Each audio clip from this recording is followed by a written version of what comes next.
Buenas tardes, un placer saludarles una vez más a través aquí de Hispanoamérica. Hablemos claro. Recordemos aquí que queremos hablar claro en el sentido de poner luz ahí en los rincones que se miran un poco ahí difusos y oscuros. Así que hoy estamos pues súper contentos de volver. Estuvimos unos días no transmitiendo pues por diferentes tipos de actividades, pero pues vamos a tratar ahí de seguir y de siempre estar hablando con personas pues que nos van a aportar, personas interesantes, personas de buen rollo y esta vez pues tenemos el placer y el gusto ahí de platicar con el licenciado psicólogo Leslie Sechel, que es psicólogo y artista, licenciado en psicología clínica con grado de maestría por la Universidad Landívar de Guatemala.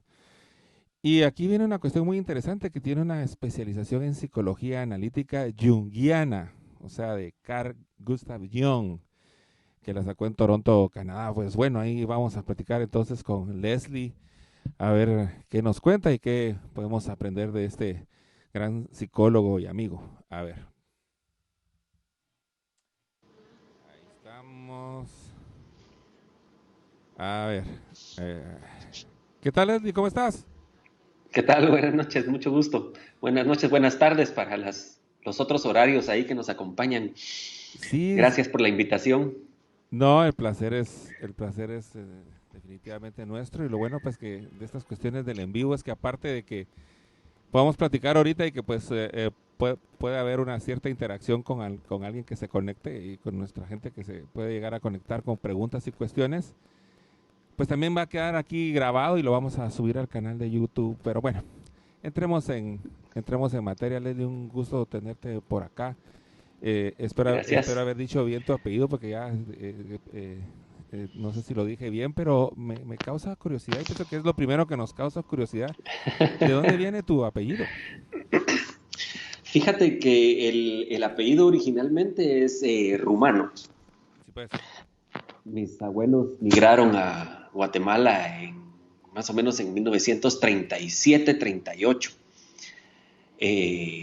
Ya en esa época ya no pudieron tomar la vía a Italia y venir por el Mediterráneo, sino que tuvieron que subir por Siberia y agarrar por esta parte del norte, digamos, ¿no? Sí, Parar pues. en Puerto Galés, en Francia, y luego pues ya se dirigieron para América. Entonces, originalmente el apellido se escribe con C y K, se pronuncia Saquel, Saquel, pero ya pues con todos las adaptaciones que se hicieron al ingresar al al mundo hispano. país, pues exactamente ya se escribió como Sechel, Sechel. ¿verdad? Exactamente, y de ahí es de donde viene realmente, ¿no? Buenísimo, buenísimo. Pues qué interesante. ¿Y has logrado conocer la casa de tus abuelos? O sea, ¿has logrado conocer Rumanía o me imagino Fíjate que te que interesa mucho? sí, no, yo estuve de mochilero en Europa en 1997, después de un año de haber vivido en Israel. Estuve como 6 meses en Europa de mochilero, así de al día, ¿verdad? Y en esa época no existía el eurodólar todavía, así que era de estar con marcos, florines y liras y todo eso que podía existir en su momento. Y tuve oportunidad de visitar la ciudad, no así familia, porque pues ya no existe familia en Europa que yo tenga conocimiento. Hay familia regada en San Francisco, ¿verdad? En Ohio, eh, y pues acá en Guatemala, de lo que yo tenga conocimiento. Buenísimo. Bucarest es la capital de Sí, Rumanía, ¿verdad? ¿Conociste entonces Bucarest? ¿Y sí, qué? Bucarest, Budapest, que son acordate que en esa época era Imperio Austrohúngaro, Astrohúngaro, sí, sí. ¿verdad? Que duró un montón de tiempo, ¿no? Entonces, todas esas ciudades eran, pues sí, la ciudad bonita, podría decirse, en aquel entonces, no sé cómo esté ahora, me imagino que no ha cambiado mucho, pero en aquel entonces podríamos pensar que vendría siendo la idea de un tercer mundo en Europa, ¿verdad? Hungría, Rumanía, Sí. y esos países como tal vez Serbia, Croacia y estos de ahora, ¿no? Eh, y conocí la frontera que era realmente de donde pues abuelo y abuela eran, ¿no? Que es frontera entre Hungría y Rumanía, la región de los conocidos Carpatos, Ajá. ¿no? Que se escucha mucho por el tema de la Transilvania Sí, y del Drácula conde y todas Drácula, estas sí. cuestiones, exactamente. Sí, interesante, bonitos países, la verdad, Sí. amplios, De, mucho campo. mucho campo, Ujú. ¿verdad? De hecho también, no sé si estoy bien, pero ahorita que lo estamos mencionando, también hay bastantes raíces latinas de ahí, de lo que se llama latino, ahí de Rumanía, ¿verdad? Y, Personalidad muy fuerte. ¿verdad? Ujú. Pues qué interesante. Y así ya hablando de una manera así como ya analítica, ¿cómo viste esto de comparar el mundo en Rumanía con tu mundo pues como guatemalteco, ¿verdad? O sea, ¿qué conexión pudieses hallar? Pues mira, como te decía, ¿no? En esa época, ¿verdad? Porque ya estamos hablando de bastantes años, mi percepción inicial fue esto que les comentaba, ¿no? Es decir, países tercermundistas en Europa, ¿verdad? Que tú tenés estos países súper ultra desarrollados, ¿no? ¿Sí? Y en medio de estos países súper ultra desarrollados, estos otros que, pues, de alguna manera las carreteras muy similares, las banquetas, ¿verdad? Muy parecidas también, ¿no? Y las personas también, ¿no? En cuanto a, hasta cierto punto, lo tradicional, podríamos decir, Sí, pues. ¿verdad? Exacto, sí. Y bueno, me imagino ya que con los años, pues, han ido actualizándose y de cierta manera acercándose un poco a lo que de alguna manera podríamos considerar una Europa unida, ¿verdad? Siempre con las diferencias que, que existen. Ahora, algo que me pareció muy interesante a mí, y Ajá. justo en esa época, y fíjense que fue antes de estudiar Jung, antes de estudiar psicología incluso, eh, llegó a mis manos un libro muy bueno de eh, de un filósofo, más bien él es un mitólogo, ¿no? Es un historiador de mitos, folclore, que se llama Mircea Eliade y que precisamente es rumano. Este libro se llama Desalmoxis al Gengis Khan y ahí va narrando ciertos aspectos, digamos, ¿no? De estas conquistas y Sí, principalmente habla, disculpa, sí, tapaste el micrófono a acabar cuando dijiste el nombre del libro. ¿Cuál es el nombre del libro? ah, Desalmoxis al Gengis Khan. De Salmón. Ok, ok, gracias, disculpa. Sí, en este libro narra él bastantes anécdotas, documenta bastantes anécdotas, digamos, ¿no? En relación a las conquistas y esa época de los pueblos bárbaros, etcétera, etcétera. Y bueno, ahí me enteré yo que Rumanía significa anexo de Roma, Ujú, sí, pues. ¿ok? Y entonces él cuenta en este documental o en este libro documentado el pueblo bárbaro que era de la región de lo que se conoce Rumanía ahorita se llamaba Dacia, Sí, era el pueblo dacio, sí, grandes guerreros. exactamente, y que pues se cuenta, ¿no? Que cuando el Imperio Romano pues conquistaba una región, abolía completamente la cultura y la religión y todo lo que tuviera que ver con la región que estaba conquistando y que con el pueblo dacio, al ser tan fuerte y tan duro, digamos, no lo logró del todo, ¿no? Entonces lo convirtió como en el anexo de Roma. Y según este escritor, según Mircea Eliade, pues originalmente esa, según él, ¿verdad? Según esta leyenda que tenemos de Rómulo y Remo es propiamente del pueblo dacio y no del todo romana, Wow. ¿verdad?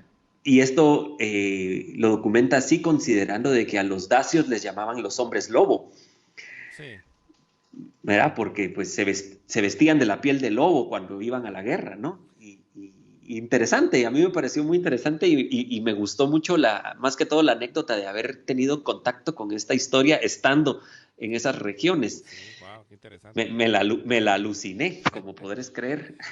Sí, no, buenísimo. De hecho, fíjate que ahorita mismo que estás contando eso, me recordé de una serie de Netflix que cabal se llama Freud, que no sé si todavía la estén dando y no sé si tuviste la oportunidad de verla, pero pues cabalmente hablaba mucho de los mitos, pero sí del pueblo húngaro, que en cierta manera hay una cierta Ujú. conexión, Claro. pero pues si no la has visto ahí, te la recomiendo porque va cabalmente en esos sentidos, ¿verdad? De que como los pueblos que eran invadidos desarrollaban ciertos diablos que eran en contra de los invasores y todo eso es súper interesante. Y qué interesante tema que tocas, pero pues ya viniéndonos un poco entonces sabiendo esa tu conexión que tenés con Europa del Este y ese lugar tan mágico y también viniendo de otro lugar mágico como es Guatemala, cuéntanos qué fue lo que te inspiró para ser psicólogo y si después de hacer puntillazo, ¿qué te inspiró para ser psicólogo junguiano? Ok, pues mira, cuando yo salí del colegio, originalmente, pues salí de, imagínate, perito en mercadotecnia y publicidad. Ok, Sí. entonces, pues hice mis prácticas en una agencia de publicidad, pues muy famosa en la época, estoy hablando de 1993. Y claro, pues me hice toda la idea del diseño gráfico para estudiar y efectivamente entré a la universidad a estudiar diseño gráfico. Y en el mismo tiempo que estaba estudiando diseño gráfico, pues siempre se me dio por el dibujo, ¿no? Y entonces empecé a recibir clases individuales, digamos, ¿no? Privadas en técnicas ya propiamente hablando de arte, acuarela, eh, acrílicos, óleos y vieras, sí tuve bonita conexión hasta cierto punto, teoría del color, tuve la oportunidad de que me diera clases rojas, ¿verdad? Manuel Artistas, Rojas. ¿verdad? Exactamente, ¿verdad? Y así, ¿verdad? Que me fue desilusionando, el arte me fue desilusionando del diseño gráfico, ¿Ya? No, pues sí. ¿sí? ¿Verdad? Y entonces, 2 años después, surgió la oportunidad de poder precisamente irme a Israel, a los kibbutz, y bueno, estuve un año entero en Israel, eh, trabajando, ¿verdad? Conociendo y pues de alguna manera pues aprendiendo un montón. En uno de los kibbutz que estuve había un búnker antibombas que lo habían convertido en biblioteca. No, no. Qué bueno. Y ahí fue donde me topé por primera vez con libros de psicología, principalmente en relación a los sueños, ¿no? La interpretación de los sueños de Sigmund Freud, ahora que lo Ujú. mencionas. Bueno, y esto me enganchó un montón, ¿verdad? Toda esta magia. Todo, yo creo que a mí me define un poco el tema de los mitos, de los símbolos, de los sueños, casi que desde pequeño, ¿verdad? Mucha fantasía y muchas cuestiones así.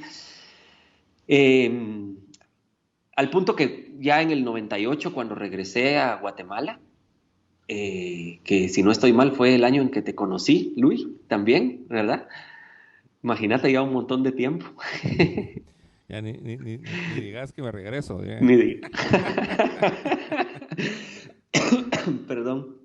Pues me decidí por estudiar psicología, ¿no? Y pues ya tomé la carrera como algo formal. El diseño gráfico pues lo dejé atrás, sin embargo sí seguí con el arte, eh, ya trabajando, digamos, ¿no? Por mí mismo, incursionando también ahí de alguna manera experimentos y cuestiones así. Una época muy bonita. Y bueno, la carrera la agarré de formal y la saqué bien rápido, ¿verdad? Eh, por ahí fui cerrando la carrera de psicología clínica en el 2000, ¿sí? Ujú. ¿Verdad? Para que ya al juntar los centavitos, por decirlo así, en el 2003, eh, tuve la oportunidad de poder ir a Canadá, ¿verdad? Específicamente a estudiar lo que es la psicología analítica, Jung. Durante ese lapso de tiempo de la universidad y los años en que estuve, pues, digamos, ya fuera de la U, pero todavía no ejerciendo la carrera como tal, leí un montón, Jung, ¿verdad? Sí, Y pues. fui como autoformándome hasta cierto punto, pero sí, como siempre le digo a mis estudiantes, pues doy clases en la U, entonces le digo a mis estudiantes que hay que buscar la especialización siempre, ¿no? La formación, digamos, ¿no? De lo Claro. académico hasta cierto punto y eso fue lo que hice. Y en Canadá estuve los 2 años y medio, eh, donde pues ya profundicé, digamos, ¿no? Y ya académicamente entré en la formación junguiana. Ok. En el 2007, en Guatemala, fundé lo que es el Centro C.G. Jung Guatemala. Y a partir de entonces eso ha sido lo que he estado haciendo, ¿no? Difundiendo la teoría, conferencias, talleres, eh, eh, pues charlas, digamos, ¿no? Y además, pues el ejercicio clínico. Sí, Ujú. pues dando terapias. Bueno, sí, la verdad que ahí son temas interesantes. Cabalmente lo que mencionas tú y que le mencionas a tus alumnos, esto de la formación y de estarse uno pues siempre buscando nueva información y poniéndose al día, al final de cuentas da a la sabiduría de poder hacer una síntesis o hacer un resumen, ¿verdad? Entonces, abocando esa capacidad de resumen que puedas tener para todos nosotros que no somos especialistas en Jung, ¿verdad? Y que no sabemos nada de psicología. Bueno, yo pues he tenido la oportunidad de sí leer unos cuantos libros y además he tenido la oportunidad de platicar con Leslie y con otros grandes amigos psicólogos. Entonces, pues más de alguna idea tiene uno, pero ¿qué es lo que entonces estudia la psicología junguiana, Leslie, así para los mortales, ¿verdad? Ok, bien. La psicología junguiana es bastante compleja, Ujú, ¿sí? Pero por compleja no me refiero a difícil hasta cierto punto, sino compleja me refiero a que abarca mucho, claro. ¿de acuerdo?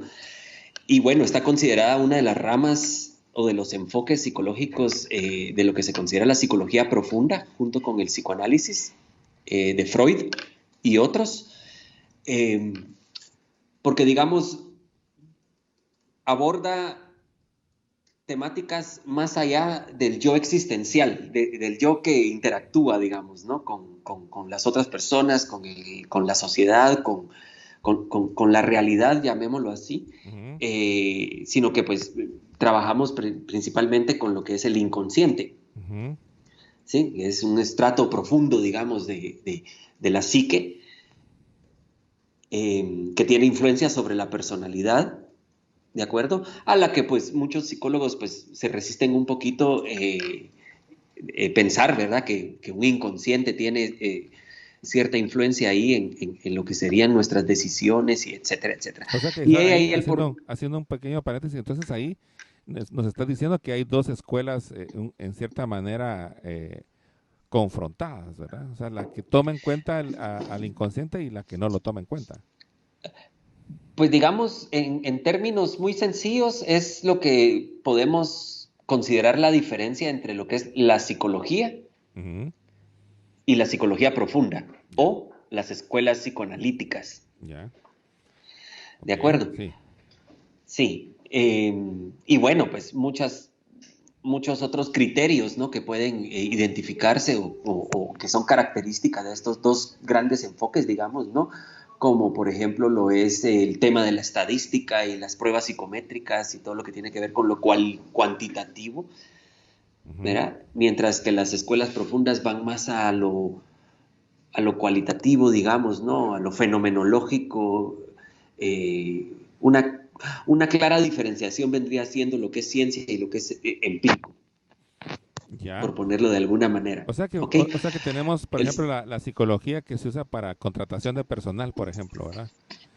Que sería formas de comportamiento, y lo otro pues es ya ir que tratar de que eso que uno ve en las películas, pues, la gente se recuesta y la persona habla, pues, ¿verdad? Que es que es como un, como, como, un sí, cliché de la... Sí, sí. como un cliché, pero obviamente según tú mismo me has comentado, pues hay otras formas de ver y de ir hurgando ahí entre la psique de uno, o sea, entre el interior de uno y lo que uno piensa inconscientemente, ¿verdad?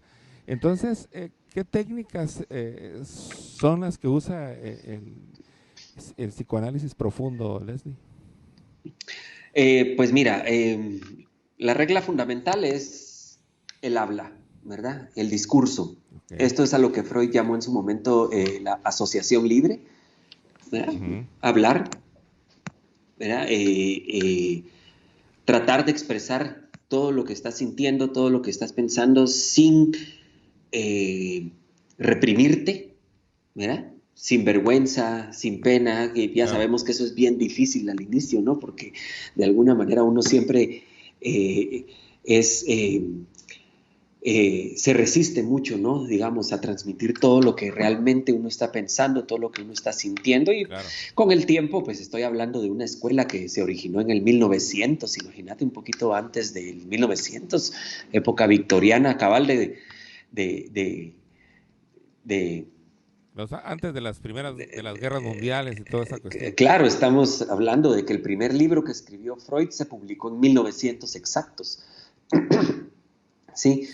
Y la psicología junguiana no se queda atrás, pues también, ¿verdad? Data de más o menos de 1905 a 1913, que fue donde tuvo buena relación Freud con Jung, porque fueron muy amigos, colegas, ¿verdad? Y que pues luego pues ya por diferencias que hubieron en cuanto a la teoría, diferencias teóricas, pues cada uno tomó su camino, ¿no? Y cada uno elaboró su propio enfoque. ¿Qué lo separó, Leslie?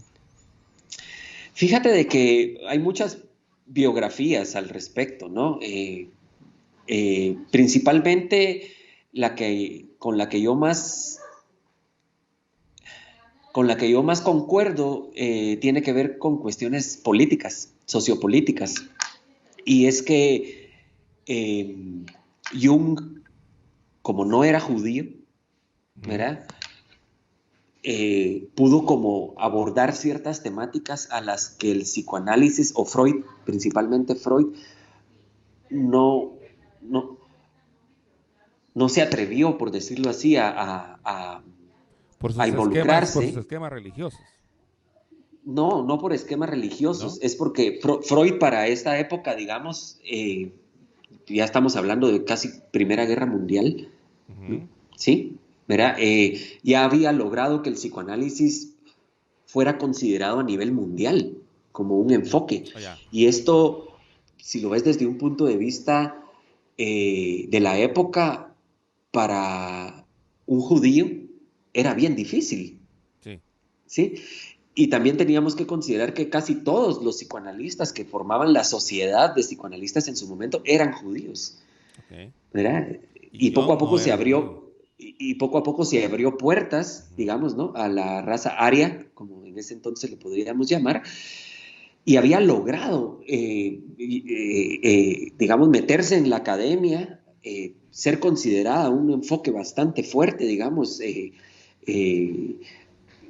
contrapeso, digamos, a lo que existía en ese entonces, que era todo lo conductista, el conductismo, que era bien fuerte, y otros... el fundamentalismo, el estructuralismo y todo esto, que eran las primeras psicologías que podríamos decir, ¿no? Y el psicoanálisis había cobrado tanta fuerza que hay una carta que me gusta a mí mucho que le escribe Freud a Jung y le dice, a esos lugares a donde tú vas, yo no te puedo seguir, le dice. ¿Quién le dice? Freud le dice a Jung. Sí, pues.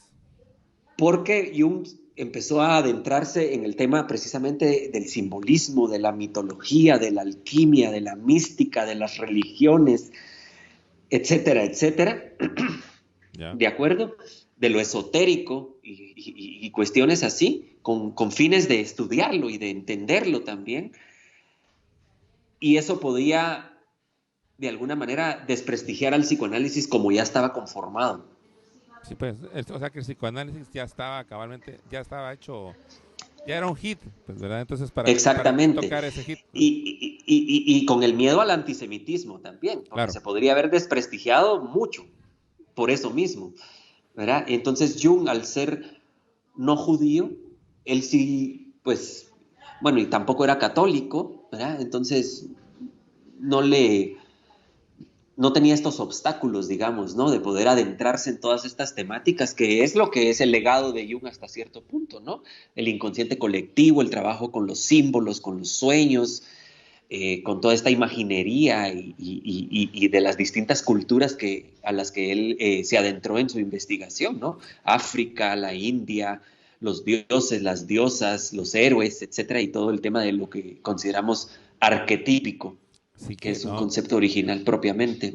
qué interesante, Eh, interesantísimo. La verdad que ahí hay mucho punto de partida. Yo siento que todos estamos también ahí, pues, los que estamos oyendo en vivo y que lo irán después, alucinando en todas las posibilidades de investigar cuestiones que nos puedan interesar a partir de esto, esa relación entre Freud y Jung y cómo es que ahí se sentaron las bases de toda una ciencia que ahora pues está en todas las universidades y todo esto.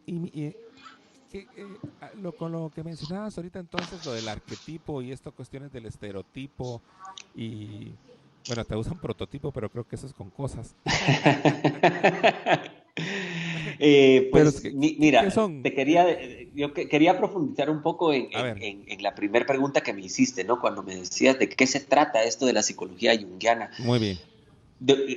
para los mortales, como tú dijiste, ¿no? Principalmente fíjate de que a mí me gusta transmitirlo como la mejor forma, la forma más sencilla es esta, es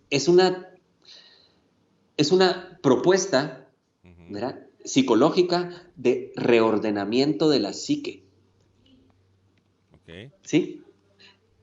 Es decir, con el tiempo pareciera que nos desordenamos, ¿sí? sí, Y en ese desorden a veces estamos como dispersos, ¿verdad? Sentimientos, emociones, afectos, herencia, conciencia, inconsciente, como una desestructura, por decirlo de alguna manera, ¿no? Y entonces el reordenamiento implica empezar a, valga la redundancia, a ordenar de una mejor manera, ¿sí?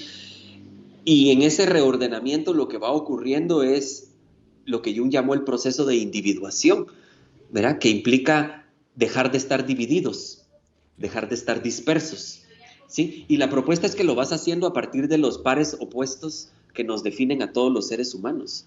ujú, Consciente, inconsciente, ok, materia, espíritu, masculino, femenino, luz, sombra, sí, pues, y así sucesivamente, porque estamos compuestos, se va a escuchar redundante, pero estamos conformados por sí, opuestos, con contrarios. esa dialéctica de aquí y allá, sí, Exactamente, sí, ¿sí?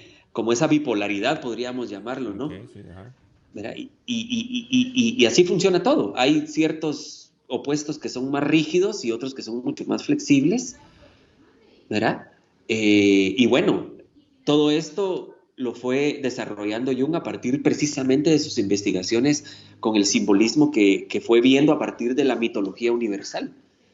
ujú, claro, Ujú. ¿Verdad? Entonces es una propuesta de reordenamiento de la psique a partir de la integración de los opuestos, podríamos decirlo.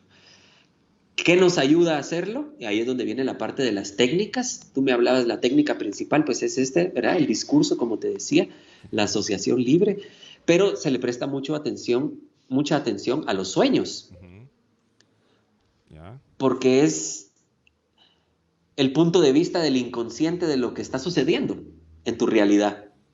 ¿Mm? ya, sí, ¿De acuerdo? ujú. Y estaría también aquella técnica de interpretación de manchas o interpretación de canciones o interpretación de películas. También la interpretación Eh, es una manera de hurgar en ese sentido. claro, y lo que se va interpretando hasta cierto punto es precisamente las imágenes simbólicas que van surgiendo a partir ya sea del texto o de lo que tuviste o del sueño mismo o lo que dibujaste, etcétera. Sí, Mira, y entonces, ahí hay una uh-huh, conexión que veo yo porque cuando mencionas lo de arquetipos y esto de ordenamiento, que lo cual me parece interesante, lo que me hizo recordarme, no me acuerdo cuál era el nombre de la técnica, pues, pero en las computadoras de modelos anteriores había que cada cierto momento como que volverles a estructurar la memoria, no sé si te acordás, que Ujú. estaba desestructurada, entonces tenés que reestructurar el disco duro, ¿va? Entonces la tenías que dejar ahí prendida y la computadora volvió a poner todo en un cierto orden, ¿verdad? Entonces, Por decirlo de alguna manera, aunque el disco duro humano tiene un aspecto bastante abstracto, ¿verdad? Que ni claro, siquiera conocemos. no, no, pues sí, no, y entrando, y entrando a las cuestiones, imagínate del inconsciente que cabalmente es un gran desconocido, pero viendo entonces eso del arquetipo y viendo Ujú. que pues hay, como tú decías, una cierta como representación de símbolos y de mitos en los cual uno pues está como que tratando bueno, y el psicólogo pues y hasta también uno mismo pues, aunque a veces sea cabalmente inconscientemente lo trata de hacer uno, tiene ciertas formas de conducta, o sea, me mencionabas alguna vez y alguna vez tuve la oportunidad de ver esta cosa del héroe, está la cosa como del mago, que de hecho tiene una Ujú. cierta conexión con estas cartas que utilizan hasta en el tarot, que cabalmente son como partes de mitos, ¿verdad? Viste que ciertas cartas Ujú. tienen eso del mago, de la muerte, ¿va? Y entonces son como arquetipos. ¿Qué nos puede decir? ¿Qué es un arquetipo, Leslie? Mira, el arquetipo, primero vamos a decir que son aspectos estructurales primigenios de la psique y Ujú. que son propiamente psicológicos, es decir, vendría siendo el contrario de lo que es un instinto. Ok, Un instinto es fisiológico, sí pues, ¿sí? exacto. Un arquetipo, ¿verdad? Y lo heredamos, como todos los animalitos, ¿verdad? Nuestro aspecto humano, digamos, animal, heredamos el instinto, ¿no? Y las necesidades que vienen con estos instintos, comer, dormir, el sexo, etcétera. ¿De acuerdo? Sí. El arquetipo también es una herencia, pero decimos una herencia psicológica. Es más, lo definimos como una herencia ancestral psíquica, porque es universal. Ok. Lo que tú estabas mencionando, ¿no? El mago, el héroe, etcétera, son imágenes arquetípicas, les llamamos, o motivos arquetípicos, Ujú. ¿sí? Porque en sí el arquetipo no tiene forma, se va dando conforme la cultura, la sociedad en la que vives, tu entorno y tu herencia misma, digamos, de vida, Ok. ¿ok? Va. Entonces, lo que se ha identificado y bueno, antes quiero hacer la diferenciación entre estereotipo y arquetipo, porque el estereotipo lo consideramos una cuestión social, Sí. propiamente externa, digamos, ¿no? ¿Verdad? Los patinetos, los rockeros, o sea, tiene que ver con cómo tú actúas, cómo tú te vistes, cómo tú esto, Como cómo lo tú, otro, sí, como... pues la cuestión cultural de la tribu. Exactamente, ¿no? Y es externo, es social, Es digamos, social, ¿no? ok. Y hasta cierto punto el estereotipo o la estereotipia hace parte del estudio, digamos, de las diferencias sociales, donde también está el racismo, la discriminación y muchas cuestiones como estas. Ujú. ¿De acuerdo? Sí. Es como una cuestión, digamos, de lo social, por eso lo nombro así. Ahora, el arquetipo es psicológico propiamente, es interno, por decirlo por ubicarlo en alguna región. Entonces, se han identificado, a lo que se dedicó Jung es a identificar ciertos arquetipos universales. Ujú. Esto lo hizo a través del estudio de las mitologías comparadas Sí, pues, y de las religiones. En el punto de decir, las religiones nacen de las mitologías. sí. ¿Ok? Entonces, él se fue dando cuenta, por ejemplo, que el héroe tenía las mismas características en Alemania, que en la India, que en América, Sí. en todas partes del mundo, Ok. consistía de ciertas características con pequeñas variaciones, ¿no? Y Ujú. entonces ahí hablamos de una figura arquetípica casi universal, con ciertas características, ¿sí? Y con cierto camino. Por ejemplo, todo héroe al inicio de su vida se queda huérfano o es abandonado, Sí, ¿sí? sí. O adoptado por gente que no son sus padres biológicos. Esa es una característica del arquetipo del héroe, como la llamamos. Ok. ¿Sí? Y ese es el inicio del camino del héroe, digamos. Y así inicia hasta llegar a convertirse, digamos, ¿no? En un semidios, que es lo que tenía que ser desde el inicio, porque todo héroe a nivel mitológico universal es concebido de forma sobrenatural, ya sea por un dios inmortal, una diosa y un mortal, un evento de la naturaleza, pero sobrenatural, digamos, ¿no? Sí, Como es como un accidente. nuestros héroes del Popol Vuh, que nacen de la escupida de un árbol, ¿verdad? En la palma de Xquic. Y así sucesivamente, son los aspectos que si tú los vas de alguna manera integrando, digamos, de todas estas culturas, de todas estas mitologías, te dan algo universal. ¿Sí? A esto es a lo que Jung llamó inconsciente colectivo, que para explicarlo de una forma muy fácil vendría siendo como un ADN psicológico. Un ADN psicológico. Wow. Y Ujú. qué interesante, Leslie. O sea que tendríamos el estereotipo que es el que reúne la forma de ser física entre nosotros, pues como decíamos, el tipo de ropa que usas y Ciertas ciertas características sociales, características. En exactamente. cambio, Ujú. entonces el arquetipo es lo que une, une nuestra creencia de lo que somos en individuo y colectivamente también. Wow, esa es Exactamente, una herramienta tremenda, Leslie. exactamente. Ahora, lo que sucede es que es inconsciente y solo se manifiesta, Wow, sí pues, ¿verdad? sí pues. Se manifiesta de muchas formas, ¿no? Digamos, en un proceso terapéutico, los sueños, los dibujos, lo que escribes y cosas como las que estábamos hablando, ¿no? Pero también se manifiesta en ideas, por ejemplo, Ujú.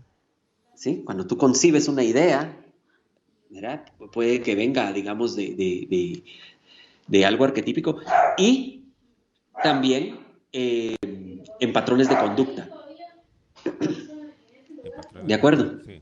Patrones de conducta que pueden venir de un inconsciente colectivo y que de alguna manera pues se perciben muchas veces como amenaza al yo existencial, Ok. porque, porque de alguna manera se pueden entender como desadaptativas ciertas conductas, ¿no? A la hora de interpretar la conducta, pues entenderla, integrarla o asimilarla, pues ya te das cuenta de que no es una cuestión amenazante, sino que es parte de tu personalidad. Te hace más completo, por decirlo así. Integras cosas del inconsciente, integras aspectos de tu personalidad que están inconscientes y que devienen de lo arquetípico hasta cierto punto a tu, a tu personalidad total. Porque dejémonos De de casacas, babosadas. como decimos, ¿verdad? Vivimos en una sociedad que es externa, Sí. ¿sí? Ajá. Extravertida, ¿no? Toda la energía dirigida hacia lo exterior y a las cosas materiales, ¿sí? Ujú. Y eso, pues, define hasta cierto punto nuestra identidad, pero no lo es todo, No, no es todo. Claro. ¿verdad? Y llega un momento en la vida en que todo eso, aunque lo tienes, te hace sentir vacío, Sí. ¿sí? Porque toda esa parte de tu vida tan enfocado en lo externo, decimos en Jung, ¿verdad? Viviste de forma unilateral, es decir, solo de un lado, cuando ya antes hablamos de que somos duales, ¿no?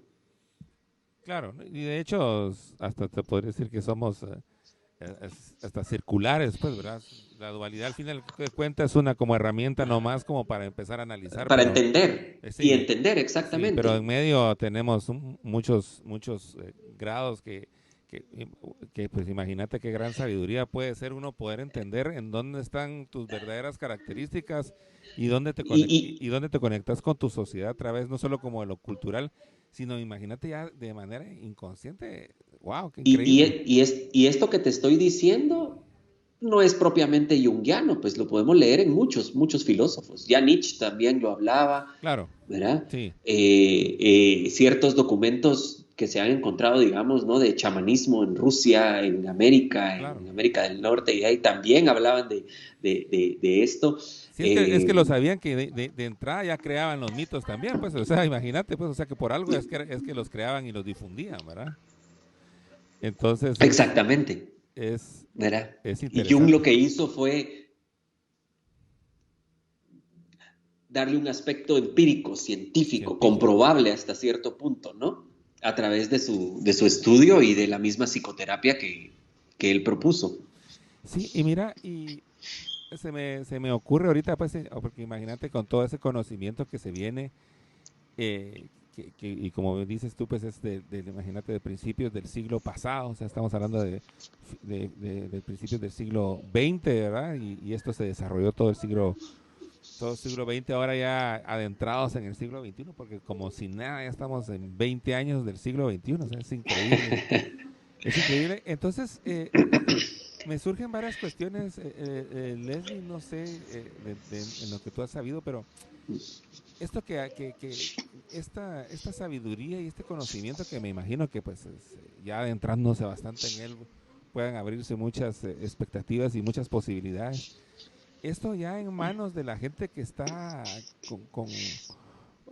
con poder hacer llegar ciertos mensajes y poder hacer cierta utilización de mitos y símbolos, y de hecho hasta poder utilizar una suplantación de los mitos y símbolos con tal de venderte un producto, no puede llegar a ser peligroso. Tú sabes de esto, de ese manejo. Ya ves que hasta le dicen ahora neuromarketing, ¿verdad? Que al final de cuentas es como decir cómo se conectan nuestros pensamientos para vendernos, pero me imagino, y de hecho desde un principio, ¿verdad? Porque pues parece que eso fue lo que hizo este Bernays, que era el sobrino de Freud, que lo empezó a utilizar ya con fines económicos y de cierto lavado de cerebro, por así decirlo, pues, porque no sé qué palabra usar, a una sociedad para que compren o se comporten de cierta manera. ¿Qué peligros ves vos en esto y qué deberíamos nosotros de saber al respecto, Leslie? Mira, yo creo que pues lo podemos definir como peligro, ¿no? Y es algo que ha existido desde siempre. Yo creo que eh, mucho de lo que se ha teorizado, digamos, ¿no? En los últimos 100 años puede muy bien ser utilizado eh, para fines propiamente comerciales, como tú dices, ¿no? O económicos. Y el peligro, desde mi perspectiva, vendría siendo que mantiene esta separación, digamos, ¿no? Entre lo que sería, llamémoslo para que se entienda bien, ese yo externo y el yo interno, ¿sí? ¿Verdad? Sí, Entonces, como que si se aprovechara de las necesidades colectivas, ¿verdad? Que pareciera que refiere el yo externo, ¿sí? Y se mantiene esa, por decirlo así, esa complicidad incluso, ¿no? Del yo individual que, que, que, que, que expresa esta necesidad, ¿verdad? Y el sistema que se la brinda, por decirlo de alguna manera, ¿no? Como me recordó aquella película de Matrix, ¿no? sí, Verá, uno de los personajes que creo que es uno que traiciona por ahí la cuestión y dice, Cypher. lo que pasa es de que me encanta, ¿verdad? Y la carne y esto y el sabor y todo lo que es ilusión, porque Sí, ya si nos ponemos en un plano metafísico, toda esta realidad es ilusión. sí, ¿Mm? sí, sí, ¿Verdad? No, no. Exacto. Y entonces mantiene esa separación, ¿no? Esa separación que de alguna u otra manera podría decirse las tradiciones o las religiones mismas hacen en la contraparte, ¿no? Y la tratan de mantener esta dualidad de la que hablamos de alguna forma ligada o de alguna forma enlazada. Y lastimosamente, como te das cuenta, en los últimos años también las personas eh, se han ido resistiendo también un poco, ¿no?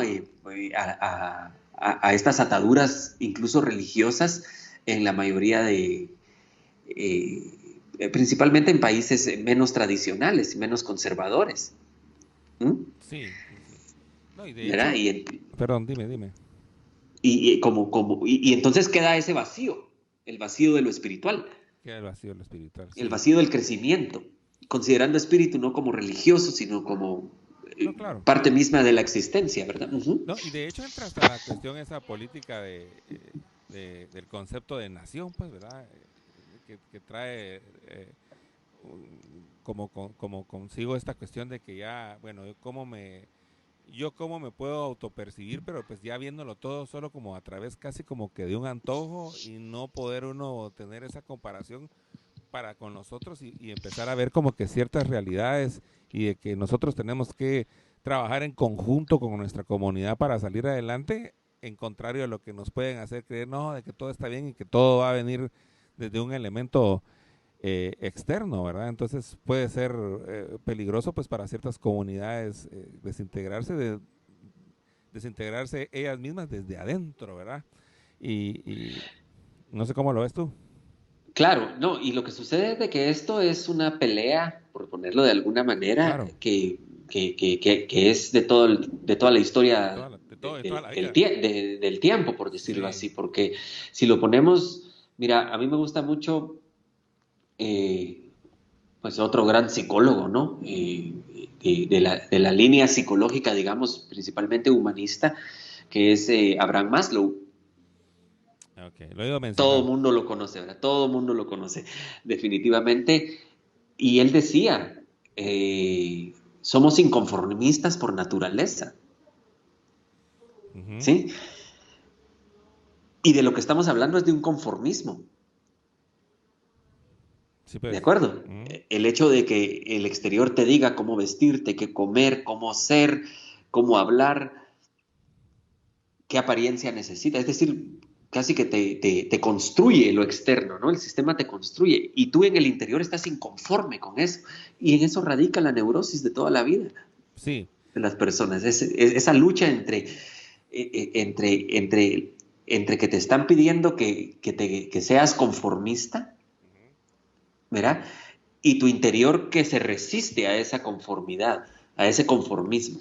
de hecho, fíjate que cabalmente aquí, volteando la hoja, estaba escribiendo yo pues una frase a raíz de algo que estaba escuchando, que es la libertad requiere de responsabilidad absoluta.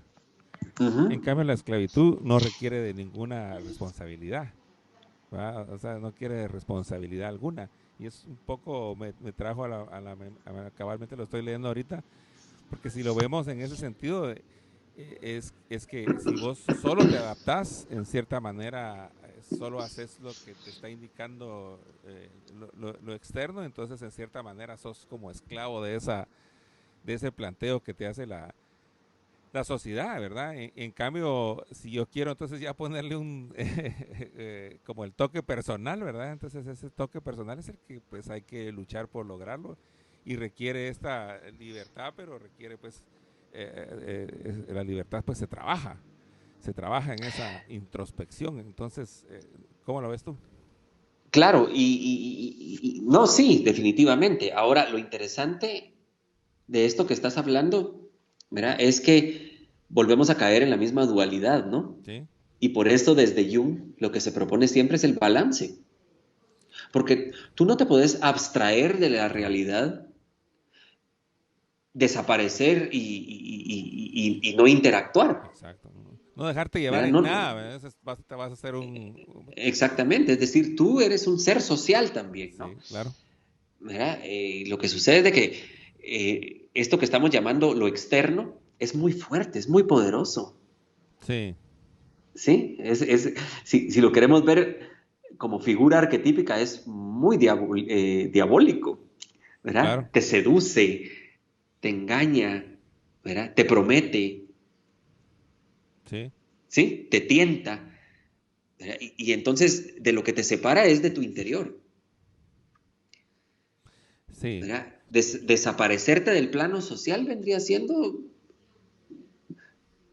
otra unilateralidad también, pasarte solo al otro lado y quedarte del otro lado, es decir, entonces lo que se promueve es ese balance, ese equilibrio, ¿no? Sí, pero ¿no te parece que entonces que el reto está, porque al final de cuentas es más fácil dejarse llevar que el otro lado que habría que construir, y ese lo tenés que construir más solo tú.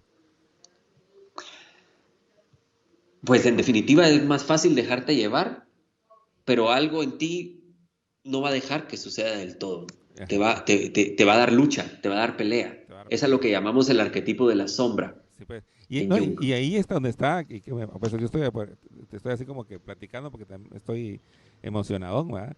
Que entonces ahí está un poco lo que tú decías, ¿verdad? Que causa esa ya molestia, esa Irritación, irritación, que uno malestar, se siente mal y todo, pero porque entonces uno pérdida de identidad, pérdida de un montón de identidad. cosas. Ujú. Y uno siente, no, pues que ya no soy libre, ya no soy como lo que quiero ser, pero pues es que cabalmente porque no le estás poniendo o no estás trabajando en esa idea que tiene que ser con esa resistencia un poco para mantener algo tuyo, ¿verdad? O sea, dentro del entorno de adaptabilidad, porque otra cosa también fácil y una decisión cabalmente es y que es peligrosísimo, es quererle voltear totalmente la espalda a lo social, ¿verdad? Que es también peligroso, sino que como tú dices, es buscar ese balance entre dónde me voy a ir deslizando, pero dónde yo voy a poner resistencia y dónde me voy a gozar yo ese camino, ¿verdad? Claro, y ahí es donde entra el arquetipo del héroe, Ujú. ¿sí? En términos ya, pongámoslo así, psicoterapéuticos, ¿no? ¿Ya? Por ejemplo, eh, se debe entender el camino del héroe como como un proceso personal, individual. En Ujú. este sentido, tú sos héroe de ti mismo, ¿sí? Claro, Con los dragones que tienes que pelear son con tus propios tus dragones. propios Las, demonios, las pruebas que tienes que pasar son tus propias tus pruebas. propias pruebas. Y ese estado que los héroes en la mitología alcanzan cuando ya son nombrados de alguna manera como, o bienvenidos en el Olimpo, si lo vemos mitológicamente, es un estado más de conciencia, Sí, ¿sí? Ya de forma interpretada, digamos, ¿no? Traduciendo psicológicamente el tema del héroe. Los mitos nos presentan héroes, digamos, que han luchado con el sistema, ujú, ¿de acuerdo? Héroes, pues, que se les llama héroes porque han sobrevivido y otros que se les llama salvadores como la misma imagen del Cristo, ¿no? sí, ¿Sí? Y sin ir lejos como Matrix, sí, como Neo, Neo, claro. ¿verdad? Un héroe que lucha contra el sistema. Y solo son representaciones, digamos, ¿no? De lo que en lo individual podríamos hacer para con nosotros mismos. Porque si nosotros, como tú dices, nos vamos contra el sistema, ya llevamos la de perder, Sí, no, no, claro, claro, claro. ¿sí? Pero si trabajas contigo mismo y vences, ¿verdad? Esa influencia tan fuerte del sistema en tu persona, puedes estar en ambos lados. Sí, es saberse manejar, que cabalmente en ese sentido pienso que pues la película de Matrix, como tú bien lo dices, está hecha basándose en todo ese tipo de análisis, ¿verdad? Porque cabalmente el camino que lleva Neo a través de las películas es súper interesante en este sentido filosófico y psicológico también, ¿verdad? Claro, bien estudiada. Bien estudiada. Bueno, la verdad que estamos llegando ya como si nada, porque ahorita iba a tirar otro dardazo ahí porque está súper interesante. O no, o sea, otro dardazo, pues, o sea, que abrir otra pestaña ahí de conversación, porque pues la verdad que da para un montón este tema, como se dan cuenta. La verdad que es apasionante, pero ya para ir cerrando, entonces, Uh -huh. tienes tú una clínica que está situada en Guatemala y has fundado este centro junguiano. Cuéntanos qué es lo que estás haciendo y dónde podrían contactarte. Aquí hemos estado compartiendo el, eh, el arroba a tu nombre, ¿verdad? Y bueno, y voy a leer aquí un mensaje que nos dejaron. Aquí dice, excelente charla, dice, saludos Mayra Rosel, dice, Gracias. buenísima onda Mayra, sí, la vamos a dejar ahí colgada y la vamos a pasar también al canal de YouTube de Hispanoamérica Hablemos Claro para que pues puedan ustedes verlo y recomendarlo, porque la cuestión está interesante. Cuéntanos entonces qué estás haciendo y además de todo eso, pues que te presentamos como artista y pues sí sigues ahí pintando y tienes ahí, me imagino. Entonces cuéntanos en qué andas. Bueno, pues mira, yo creo que como a todos, la pandemia nos tomó de sorpresa hasta cierto punto, ¿no? Y bueno, hubo que reestructurar un poquito el año, ¿verdad? Entonces, eh, lo que es la clínica, por ejemplo, hasta el momento yo sigo atendiendo en línea, a distancia, ¿verdad? Por cualquiera de los medios que se ofrecen y no he reabierto, digamos, la atención presencial. De la misma manera, todo lo que han sido los cursos que he dado, digamos, desde el centro junguiano, eh, y que los fui construyendo a partir precisamente de lo que estábamos viviendo, ¿no? Me recuerdo por ahí vamos a ver, marzo, abril, mayo, por ahí por mayo, lancé un curso corto, ¿verdad? Digamos, que se llamaban los arquetipos resilientes, es decir, cómo poder activar en nosotros arquetipos resilientes, precisamente donde está el mago, ¿verdad? El alquimista y cuestiones así, que pues lo fuimos trabajando en el curso. Y últimamente tuve este ejercicio bonito de ir trabajando ciertos símbolos precisamente en cuanto a su interpretación o a su traducción, digamos, ¿no?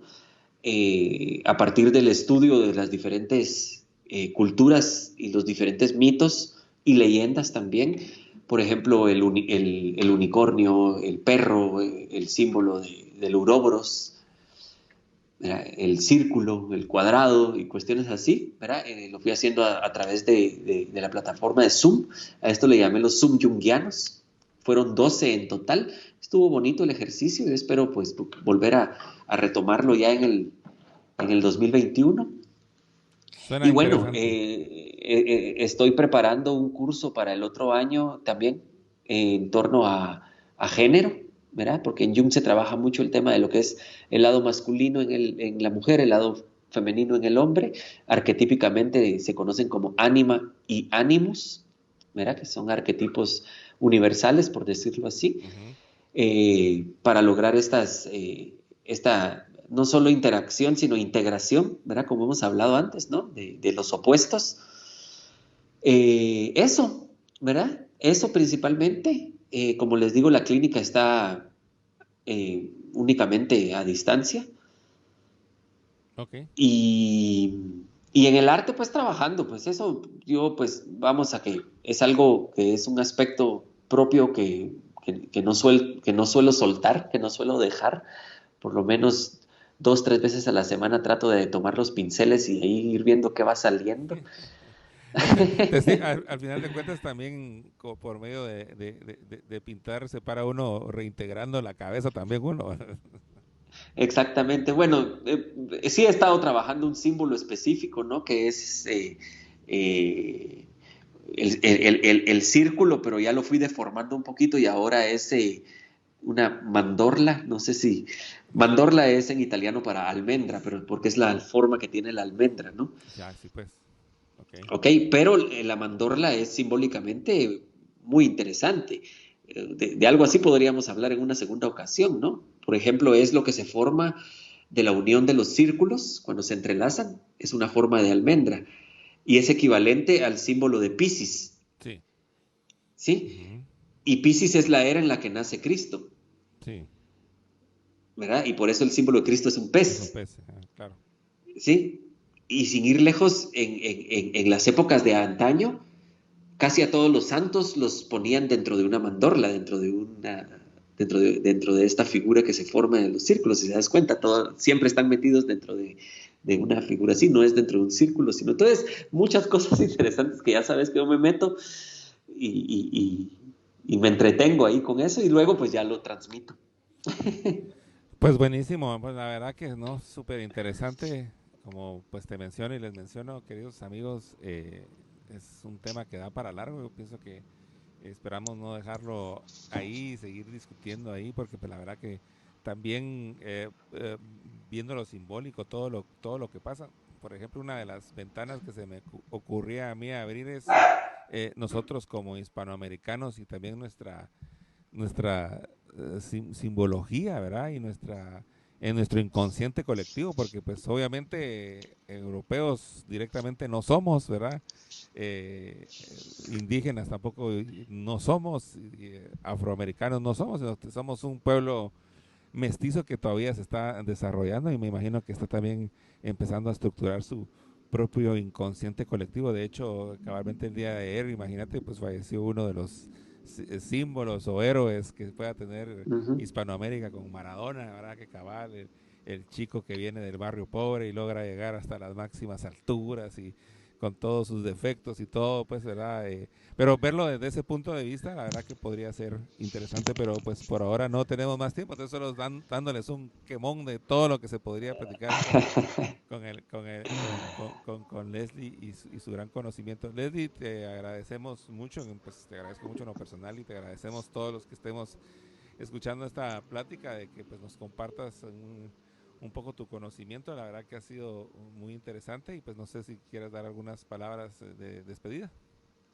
Bueno, yo pues te agradezco, Luis, por la invitación. Me parece un espacio bastante interesante, bastante bonito además, ¿no? Para poder compartir y para poder transmitir, ¿no? Y permitir también reflejar lo que de alguna manera la constancia, la perseverancia y la buena voluntad, digamos, ¿no? Considerando voluntad como la capacidad que tenemos todos los seres humanos de hacer las cosas reales, de lograr que las cosas se hagan, ¿verdad?